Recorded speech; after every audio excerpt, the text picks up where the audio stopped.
rakyat itu juga menilai pemerintahannya Pak Prabowo harusnya ditingkatkan kinerjanya. Makanya kemudian rakyat bersuara nih kapan mau reshuffle. Purnawirawan ini kan cerdas. Oh gitu. Jadi secara tidak langsung sebetulnya Pak Wiranto ngasih tips ke Purnawirawan itu. Lo salah alamat kalau kirim ke Prabowo. Kirimnya ke legislatif dong. 3 menteri, 3 wamen jadi deh. Iya, ada satu. Ada satu.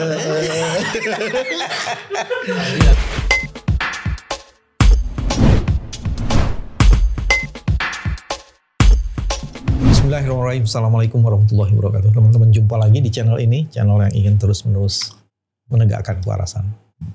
Dalam konteks itu pula, hari ini penggawa kewarasannya Henry Satrio khusus membawa makanan-makanan dan juga meminta untuk disediakan kopi.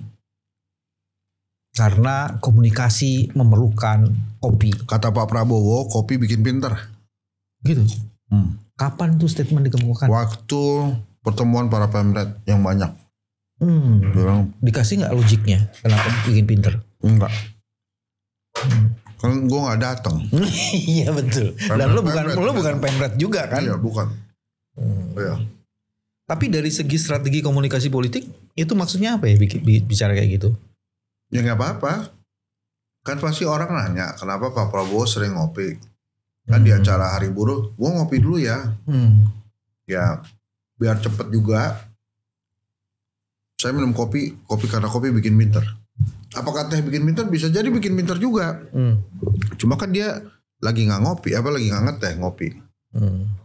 Baik. Teman-teman, sudah hampir 8 bulan Pak Prabowo menjalankan amanahnya sebagai presiden. Ada cukup banyak hal sudah dilakukan. Walaupun ada cukup banyak juga yang belum dilakukan. Ada cukup banyak pekerjaan-pekerjaan yang mulai digarap sesuai dengan janji kampanye politiknya yang sudah ditransformasi menjadi program di dalam pembangunan astacitanya. Tapi kemudian masih juga cukup banyak masalah-masalah yang hari ini menjadi bagian dari tantangannya. Dan evaluasi lo apa sih kalau makan? Bukan ini, teman-teman, ini adalah onde-onde efisiensi. Kecil banget bos. Oh, tapi lu yakin efisiensi masih dilakukan? Enggak, kemarin Menteri Lingkungan Hidup press conference di Hotel Bintang 5. Mungkin lagi dia ada di situ sekaligus press conference, bukan khusus diadakan untuk itu. Lu suka berburuk sangka aja sih. Enggak, gue nanya. Maksud gue kalau benar-benar dia press conference, terus press conference di Hotel Pullman kalau gue gak salah ya. Hebat ya. Maksud gue kalau cuma mau press conference di kantornya aja. Kantornya gede. Gitu. Menteri Lingkungan Hidup. Mungkin, siapa itu namanya? Hanif ya? Pokoknya namanya ada 3 orang itu udah jadi 1. Hanif Faisal Reza kalau gak salah ya. Bukan, Hanif siapa? Pul. Gak apa kan, udah gak usah diapalin. Gimana Pak 8 bulan kinerja Pak Prabowo menurut Pak BW gimana?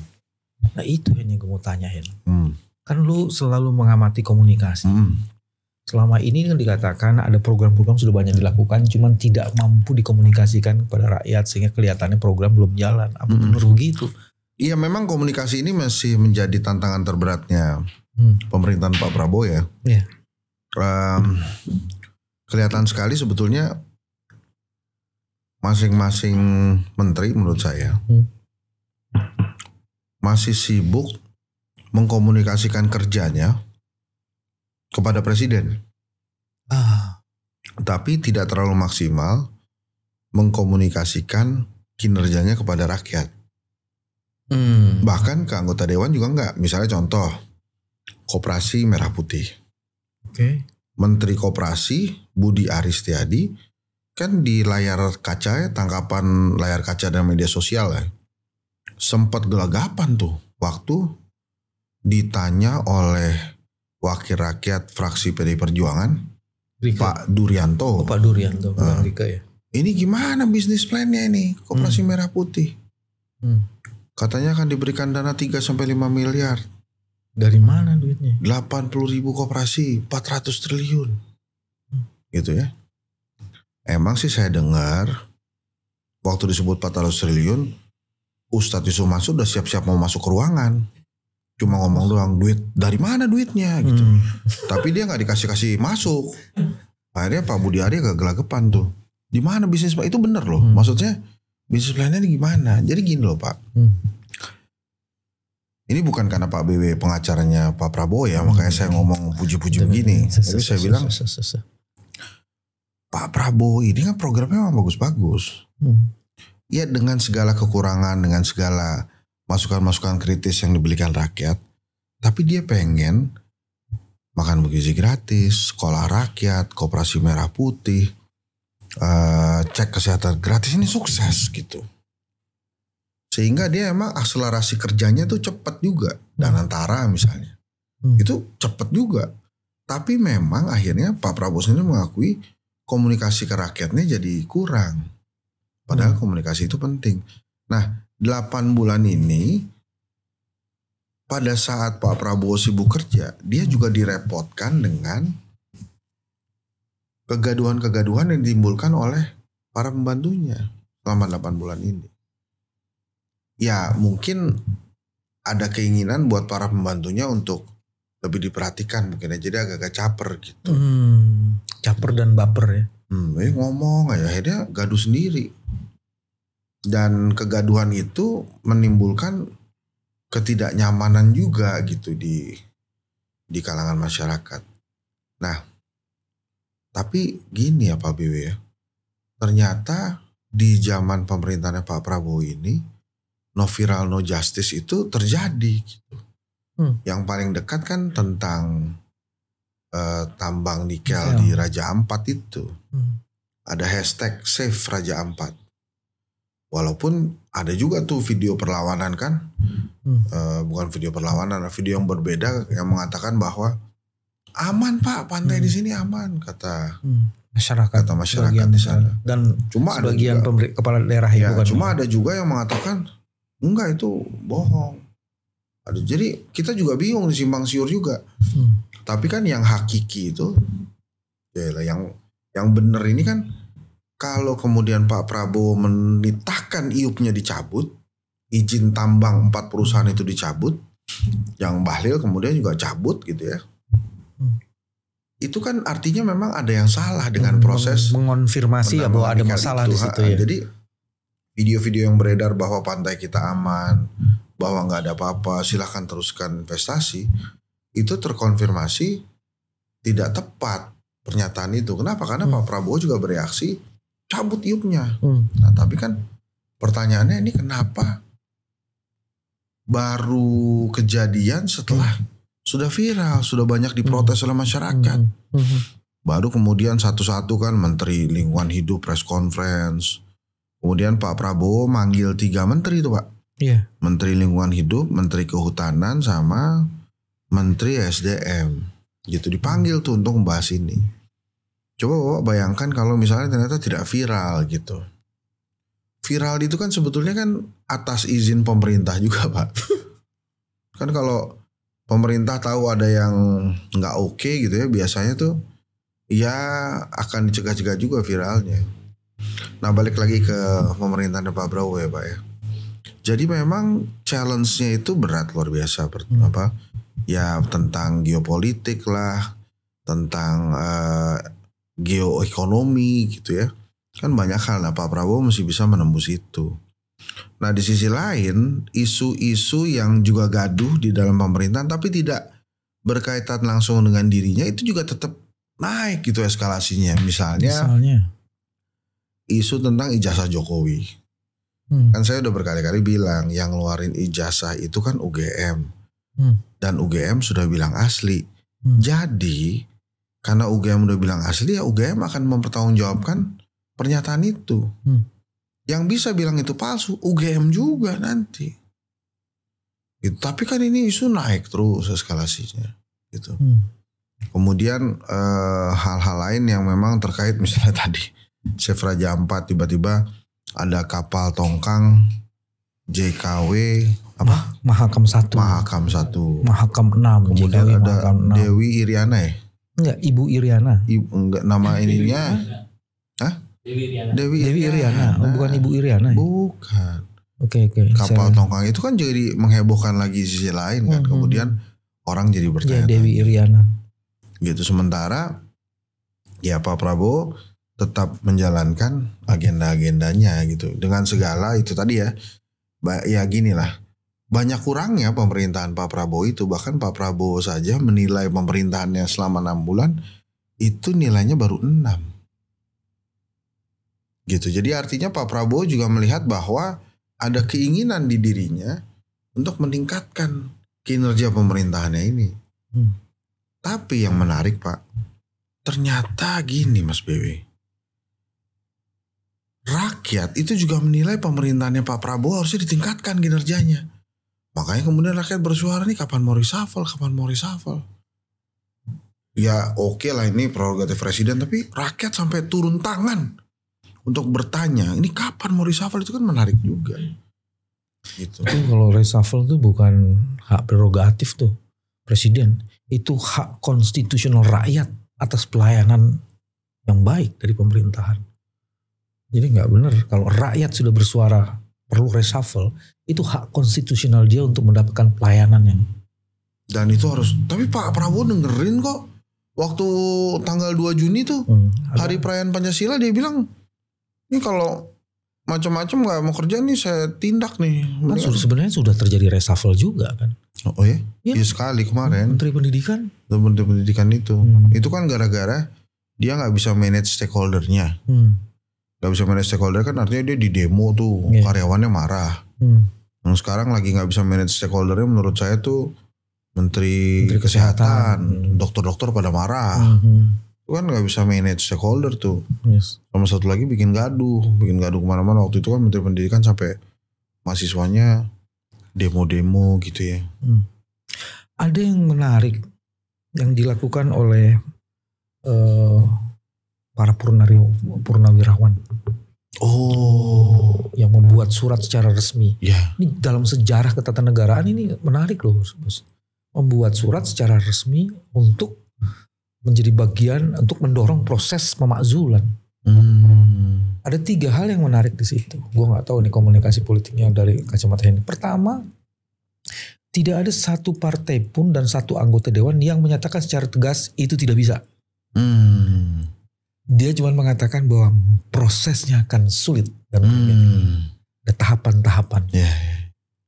Satu itu yang apa? Terus yang kedua, sama sekali hari ini kita tidak pernah mendengar statement resmi dari Pak Prabowo mengenai proses itu. Karena dia adalah pemimpin koalisi. Kim. Semua kalau diselesaikan ini, selesai itu. Saya tidak akan setuju. Selesai. Terus yang ketiga, komunikasi politik Pak Prabowo dengan Ibu Mega. Yang hanya dilirik-lirik oleh Mas Gibran dari belakang. Waktu 1 Juni. Ya jadi Bapak mau nanya apa ke saya? Bapak tadi kasih analisa sendiri sih. Itu gue tadi komunikasi politik itu apa yang bisa dibaca dari komunikasi kan? Itu kan proses kan komunikasi tidak harus komunikasi ngomong gitu kan? Tapi situasi yang terus Henry melihatnya gimana tuh Hensat? Situasi itu dalam pandanganmu seperti apa ya? Jadi gini Pak, pada suatu hari. Ini orang mau serius ngomongin makan dulu lagi. Ini efisien ini makan dulu loh bos. Kasih tahu ini gue yang bawa. Iya. Tadi dari awal gue udah kasih tahu. Ini kalau saya nggak bawa pemirsa nggak mau mulai dia. Emang gawat ini podcast mahal buat narasumber ini. Ampun deh. Model gini nih kopi ini boleh diminum nggak? Tadi mau saya minum dibilang dia Pak jangan. Aduh. Jadi gini. Pada suatu hari Pak Wiranto bertemu Pak Prabowo. Kemudian Pak Wiranto keluar bertemu dengan para wartawan. Pak Wiranto ngomong gini. Surat kan berarti surat pemakzulan versi pertama yang masih ditandatangani Pak Trisno.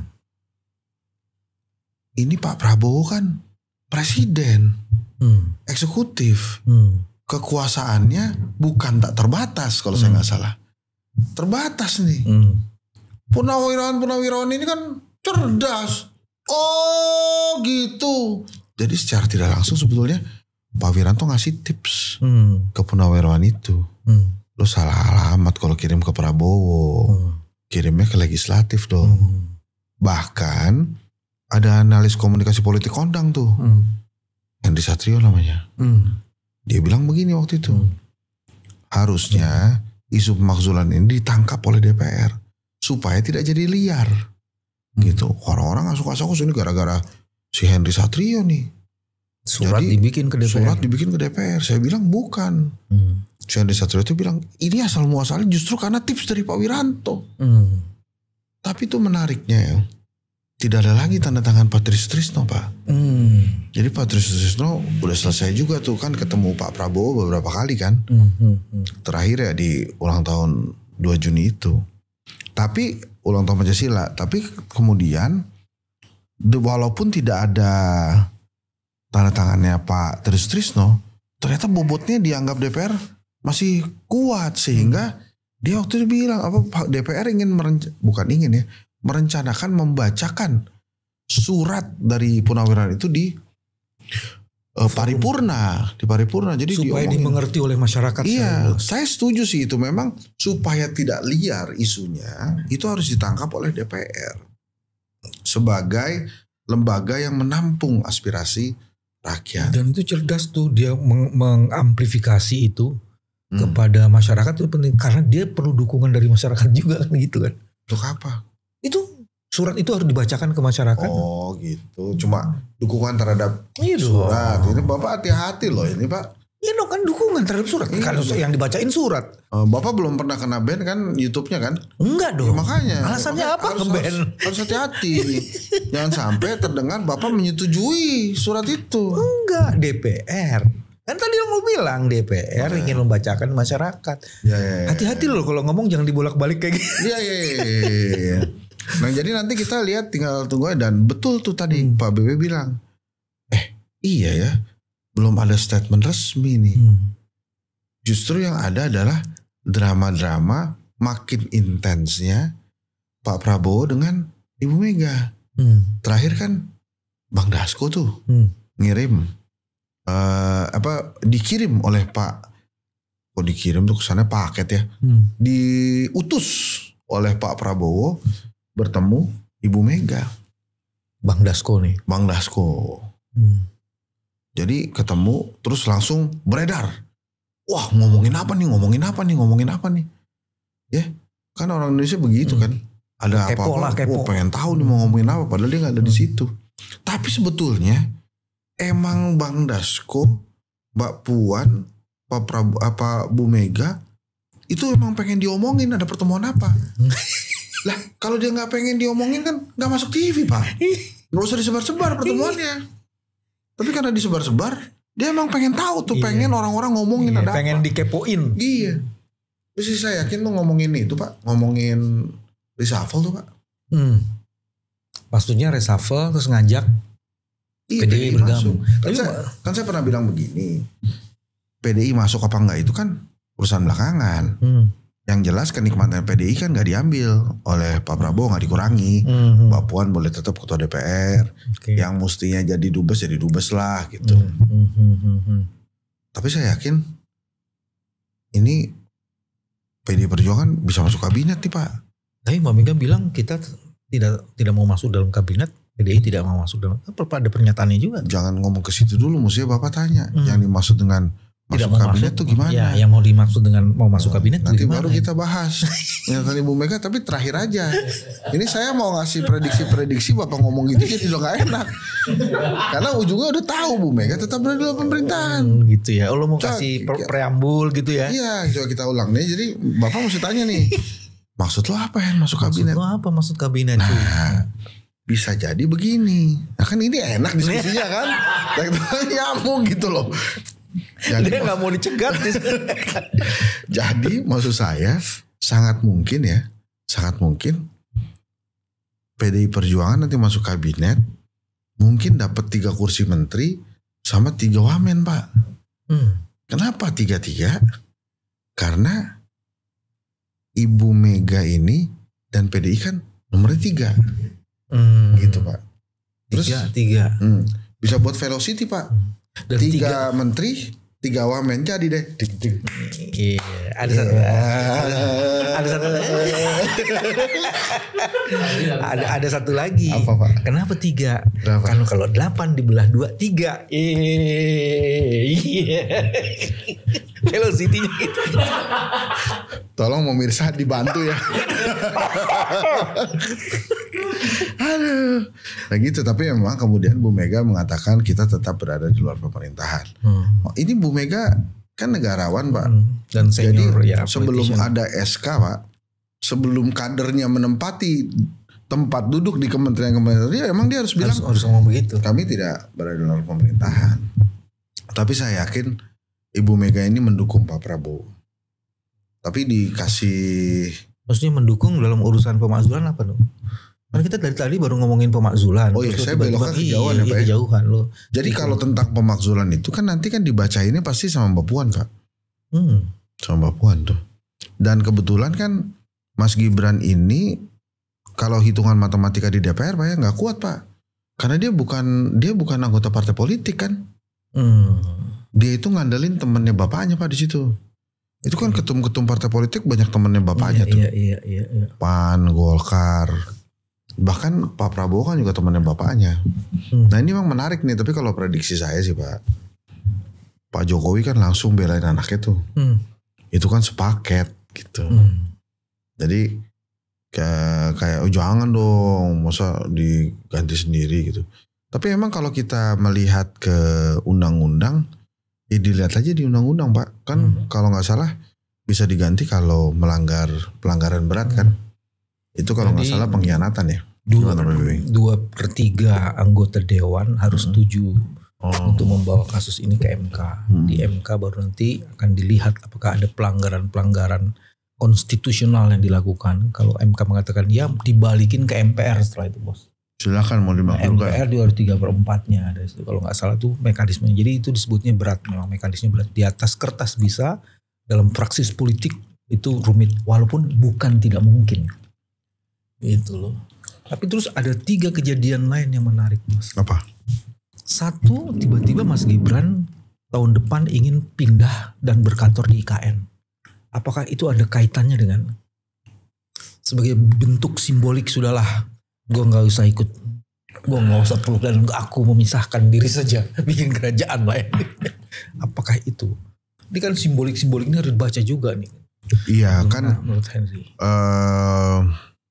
Mungkin dia menilai pembangunan tahun depan itu di IKN udah mulai bagus Pak. Udah mulai baik gitu kan. Dan dia kan harus menjaga legasi ayahanda kan. Kan Pak Prabowo memang melanjutkan IKN.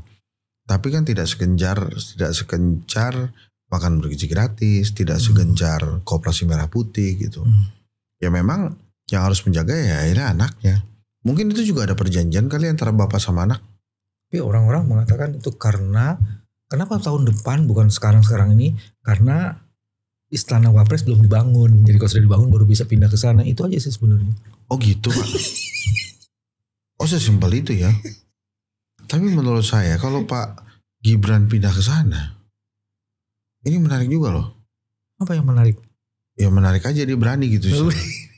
Itu Pak katanya lapor Mas Wapres itu berhasil loh. Berhasil itu apa? Ada 7.600-an laporan Pak. Seluruh gitu. Pertanyaannya berkaitan dengan masalah kemudian dijawab tuh kan nggak tahu ya Pak. Itu laporannya banyak yang mengeluh, berkeluh kesah 7.600-an laporan. Kalau saya baca tadi pagi korannya. Apa isinya? Hah? Isinya 7.600 tuh isinya apa? Pertanyaan. Ya keluhan Pak, keluhan kan lapor Mas Wapres. Jadi kalau ditangkap disimpulkan apa sih? Ya itu berhasil dia menerima 7.000 laporan itu. Enggak, yang saya bingung itu percaya gitu mau Wapres ya. Maksud saya lapornya ke Wapres kan, lapor ke Presiden kan lebih cepat ya. Gitu. Iya. Orang-orang ini gak ngerti kalau Wapres ini cuma ban serep, lapornya ke ban serep. Nah, yang kedua yang menarik tadi baru pertama tuh.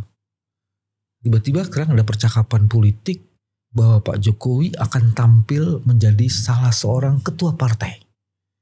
Dan mengambil alih. Memang ada 2 partai kayaknya sekarang lagi cari pemimpin. Kan? Tapi buat apa Pak? Pak Jokowi itu dengan tidak menjadi ketua umum partai ini sekarang kan lebih Bebas, dia lebih independen. Dia bisa terima ketua-ketua umum parpol yang lain. Kalau cuma terima itu kan sangat seremonial. Tapi menjaga anak Mas, Ananda untuk tergusur kan itu dia harus Indomie masuk. zaman dulu tuh Pak. Mie instan zaman dulu anak Mas tuh. Yang kalau dulu dikemes gitu. Kasih lada sama micin banyak-banyak makan tuh. Saya SD zamannya begitu. Gitu. Anak emas. Anak emas dan Ananda. Anak emas dan Ananda. Karena kalau dia menjadi kalau dia katanya gini, kalau dia menjadi ketua partai, maka dia akan ada dalam majelis koalisi. Yang dalam percakapan-percakapan itu dia bisa hadir. Jadi dia bisa mendefense within. Buat apa Pak? Dia gak usah jadi masuk koalisi juga diajak ngomong kok. Tapi kan terbatas bos. Apaan yang terbatas? Orang-orang pada nyari dia. Habis meeting sama koalisi, habis itu si ketua umumnya ke rumahnya Pak Jokowi. Jadi Bapak bayangin begini. Jadi kalau gitu misalnya nih, nggak, saya sih yakin dia nggak akan terima tuh waktu dia bilang saya di PSI aja ke P3 kan. Itu kan majas perumpamaan. Dia nggak mau P3, tapi apakah di PSI mau? Saya rasa nggak juga Pak. Karena Bapak saya wariskan partai PSI ke Bapak ya, kata Kaisang itu kan nggak gitu juga Pak. Itu makanya dia melawan kodrat kan kalau dia masuk PSI. Nggak mau, saya sih enggak lah. Pasti dia bukannya pasti ya. Menurut saya dia tetap akan berada di luar ketua umum partai politik itu. Kemudian kalaupun dia mau masuk jadi partai politik yang sehat lah. Masa PSI yang P3 kan dua-duanya nggak lolos Senayan. Buat apa? Justru ingin dibuktikan di tangan Pak Jokowi dia akan lolos gitu loh. Nanti ketemu Said Iqbal, ketua partai buruh. Sama kita nggak lolos. Kalau gitu nggak lucu. Ketemu Jabo dong Agus. Iya. Agus Partai Prima. Kita sama. Jadi kan menurut saya enggak lah, kalau menurut saya sih Pak Jokowi lebih menikmati posisi dia sekarang. Gitu ya. Tapi kalau P3 sih kelihatannya kan udah di spill tuh sama Romi kan, sama Gus Romi itu. Kita butuh tokoh dan toke. Yang punya duit, punya uang. Bukan teke ya, toke. Yang punya uang. Ini itu ya pragmatisnya begitu. Memang sekarang ini idealisme partai, ideologi partai nggak cukup kuat untuk membuat partai ini menang. Partai-partai politik menang nembus Senayan, jadi butuh logistik dengan juga. Kualifikasi itu siapa kira-kira yang pantas yang? Lah itu kan ada dua yang kuat, Agus Supratmanto ya, yang dulu mantan Menteri Perdagangan. Terus satu lagi Amran Sulaiman. Dia tokoh, si Agus. Dia toke. Iya, tokoh. Ya di RT-nya lah minimalkan. Tapi di Menteri Perdagangan dia terkenal Pak. Di Kementerian Perdagangan tuh fotonya ada. Tapi kalau lebih tokoh mungkin Amran Sulaiman. Lagi gitu. Tapi kelihatannya Amran memang toke. Oke Pak Tajir dia Pak. Dia punya pesawat pribadi Pak. Pesawatnya dia tuh pesawat pinjaman tuh. Bapak coba deh gaulnya ditingkatkan gitu. Iya. Sama orang-orang yang punya pesawat pribadi. Baik. Jadi kita ngobrolnya juga enak Pak. Levelnya sama. Ini begitu saya ngomong pesawat pribadi Bapak kaget. Gak usah kaget. Banyak Pak orang-orang Indonesia yang punya pesawat pribadi sekarang loh. Yang belum ada bukan pesawat pribadi ya. Apa? Punya kereta pribadi. Kan belum ada. Kalau pesawat jadi banyak tuh. Kereta pribadi. Iya, repot juga Pak. Iya. Kalau kereta pribadi lagi jalan kalau nggak dapet sinyal ya berhenti dia Pak. Iya. Terus anak buahnya naik pesawat duluan nyampe duluan Pak. Kereta lo tidurnya, lu tidur di mana? Di gerbong, satu gerbong tidur sendirian. Itu orang Indonesia jadi emang kaya ya, bisa punya pesawat pribadi gitu. Emang pesawat pribadi harganya berapa sih Pak? Nggak tahu. Gue kan bukan level gua. Oh iya sih. Enggak, sebenarnya gue juga asal nyablak juga gitu. Tapi maksud saya hebat. Jadi maksud saya dibalik lagi ke P3. Ada satu lagi Sandi Uno. Cuma Sandiaga ya. Tapi kelihatannya Sandi Uno juga gak minat juga. Karena kan emang harus spending kan. Satu lagi yang kuda hitam itu Mardiono yang sekarang PLT P3. Tapi kelihatannya emang agak sulit. Soalnya kemarin dia kan gagal membawa P3 nembus Senayan gitu. Ya mungkin dua orang itu. Tapi kalau Golkar nawarin Jokowi, mungkin Jokowi ambil Pak. Tapi kira-kira Golkar mau nggak? Hah? Nawarin artinya kan, masa Pak Bahlil doang yang nawarin kan nggak mungkin juga. Ya sekarang begini Pak Bahlil juga nggak nawarinnya juga nggak serius lah Pak. Kalau dia nawarin Pak Jokowi masuk Golkar aja, terus Jokowi aja jadi ketua umum, dia jadi apa? Nggak mau dia. Ketua Dewan Pembina dong. Ya, karena ada Agus Gumiwang. Agus Gumiwang misalnya kan, terus belum lagi yang lain kan, tokoh-tokoh yang lain itu. Dia ketua Dewan partai, yang Mahkamah Partai. Iya. Satu lagi gini, kan Pak Prabowo sekarang sedang mengeksekusi 2 program besarnya strategi, ketahanan energi dan ketahanan pangan. Oh iya Pak. Itu apa kabarnya ketahanan pangan tuh? Jangan, sekarang pelan-pelan Pak. Kemarin Kapolri Pak, dipuji tuh abis panen jagung. Itu kan masuk juga sesuai sama programnya Pak Prabowo tuh, ketahanan pangan. Jadi jalan kok Pak program-program itu Pak. Gitu. Cuman kalau cuman panen giniin, maksud gua untuk ada roadmap dan ada strategic intervention. Oh ini jelas nih 2027 kita swasembada. Kan udah Amran.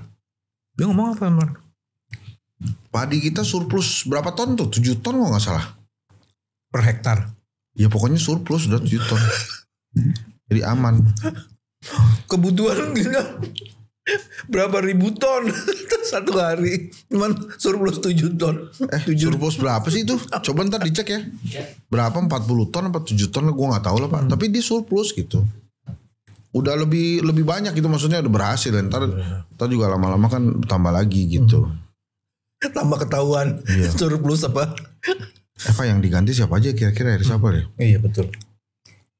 Lu terlalu kepengen ganti-ganti reshuffle itu, emang lu udah ada tawaran? Enggak, bukan. Jadi maksud gua, kelihatannya reshuffle itu dimulai dari yang namanya mirip kebanyakan itu dikurangin Pak. Ini kan kayak misalnya Budi banyak loh Pak. Budi Gunadi, Budi Ari, Budi Santoso, Budi Gunawan. Hah? 4 tuh Budi. Jadi kurangin 2. Ya enggak nih, kelihatannya dikurangin 3, tinggal 1 Budi Pak. Apa gitu. yang tinggal? Ya Budi Gunawan lah Pak. Oke, selain Budi? Ya nggak tahu nih, makanya nih kira-kira nih cari-cari nih menteri-menteri nih, kalau yang namanya mirip kan buru-buru ganti nama kali biar nggak diganti ya. Makanya kan sebenarnya kan gini Pak. Waduh, kalau saya masuk kabinet berarti memang pakai Henry Satrio aja Pak. Budinya untung saya di tengah Pak, Budinya tuh. Apa itu ya? Ya kan nama asli saya, nama panjang saya tuh Henry Budi Satrio Pak. Ini mungkin Budinya di tengah nih. Jadi aman saya. Iya. Pantesan kalau lu pakai Budi lah hebat sat gitu loh, bukan handsat loh. Iya, Budi iya. kan hebat sat. Iya. Maksudnya gimana sih Pak? Henry Budi Satrio. Oh gitu. Iya. Bapak emang seneng muter gitu Pak ya? Yang agak-agak susah gitu. Apa sih? Tapi emang gitu Pak ya? Mau Tapi lu udah dapat tawaran emang Henry? Tawaran apa Pak? Enggak, untuk ngisi reshuffle itu enggak. Saya kemarin ditelepon Pak. Disuruh ngajar 2 kelas lagi Pak. Orang Madinah tuh masuk ngajar 2 kelas lagi saya Pak. Terus saya ditelepon dapat tambahan bimbingan tesis Pak. Banyak sih Pak. Saya kalau bimbingan tesis mesti gak apa-apa sih Pak. Paling gak enak tuh sekarang kalau ngebimbing skripsi Pak. Bisa ke bawah-bawah Pak. Kalau pembimbingan skripsi saya jadi presiden, saya dicariin Pak. Tapi kalau membimbing tesis katanya aman. Gitu. Oh gitu. Jadi kayak saya kalau dikasih bimbing tesis ya oke saya. Karena pengalaman. Itu kan kalau level lo nanti presiden, kalau cuma menteri aja kayak nggak begitu penting deh. Apa tuh? Cuma bimbing skripsi menteri nggak dicari-cari. Oh gitu ya. Belum ada sejarahnya menteri bimbing skripsi dicari-cari. Iya. Itu sampai mana Pak ya? Kira-kira ijazah Jokowi itu ya? Pak Jokowi ini yang saya mau ngomong. Pak Jokowi ini sekarang kan keluar dari zona nyaman. Salah satunya adalah melakukan serangan balik terhadap orang-orang yang menuding dia menggunakan ijazah palsu, skripsi palsu, dan banyak kepalsuan yang lain yang diinikan. Tapi semakin dia melakukan counter attack itu, orang akan melakukan counter attack itu bersama-sama. Jadi dia sebenarnya masuk dalam gendangnya orang-orang yang sedang menuduh bahwa dia tuh pemain. Itu yang Pak Jokowi tidak hitung gitu. Tapi dari segi strategi komunikasi politik itu dia melakukan tindakan keluar dari zona nyamannya. Itu bagian dari strategi bertahan dia. Atau dalam konteks bahwa dia memang harus terus-menerus diperbincangkan. Iya, dia senang dia diperbincangkan. Tapi dengan keluarnya Pak Jokowi itu sebenarnya yang tertekan UGM Pak. UGM harus pada posisi mempertahankan ucapan sebelumnya bahwa ijazah Pak Jokowi memang asli. Itu yang tertekan UGM, Pak. Skripsinya. Ya dia kepala jadi kaki jadi kepala, pokoknya itu asli. Nah yang bisa ngomongin itu nggak asli juga UGM, Pak. Gitu. Jadi UGM ini sekarang tertekan ya. Masa kemudian dia pokoknya dia harus asli, udah gitu aja. Dan yang kita pegang ya UGM. Bahkan menurut saya levelnya UGM itu bicara tentang ijazah tuh lebih tinggi dari kepolisian, mohon maaf. Ya kan UGM yang ngeluarin. Ini lembaga yang punya otoritas ngeluarin itu. Dia lebih autentik, punya kapasitas untuk mengeluarkan itu, untuk membuat pernyataan itu. Itu pagar laut kemana Pak yang gak diomongin lagi? Iya itu pagar laut. Emang hilang ya? Hilang dalam frasakata percakapan publik kita. Tapi masih ada gak sih sebetulnya Pak? Pagernya? Pagar laut. Pagernya masih kan? Kan belum dibongkar semua. Oh, lautnya gitu. ada, pagernya ada. Kasusnya aja yang enggak. Ya. Dan apa yang menurut lo dalam 3 bulan ke depan itu akan jadi sesuatu yang diperbincangkan? Reshuffle Pak. Reshuffle. Menurut saya karena kan ini kan jelang 1 tahunnya Pak Prabowo kan, kalau tadi Pak BB bilang 8 bulan sudah, kan tinggal 4 bulan lagi. Nah ini menurut saya sih akan ada reshuffle Pak. Baik. Itu akan diperbincangkan sih. Dan satu lagi selain reshuffle ya itu Pak, babak keempat Piala Dunia. Oh hari ini loh. Hari ini kan kita lawan Jepang Pak. Walaupun tak ada pengaruhnya apapun. Ya ngaruh Pak, kalau menang kita naik di naik 110 FIFA, dunia ranking gitu. FIFA ya. Iya dan kemudian kan, oh udah kalah 2-0. Oh ini masih main. Baru kebobolan 2-0. Baru setengah jam udah kebobolan 2 gitu. Itu pemain-pemainnya sama gak main kemarin? Apa kita nobar aja Pak, cepetan nih selesai Pak. Teman-teman, ini cara kita menjaga kewarasan, dan supaya lebih waras memang kita harus nonton untuk memperhatikan siapa sebenarnya yang main bola. Oke. Yang memenangkan pertarungan bola antara Jepang dan Indonesia. Sepak bola Pak. Ya, sepak bola. Terima kasih Henry. Oke, sama-sama Pak. Inilah cara kami menjaga kewarasan. Henry Satrio, Bambang Wijoyanto. Assalamualaikum warahmatullahi wabarakatuh. Gitu ya. Gue kan bisa. Assalamualaikum.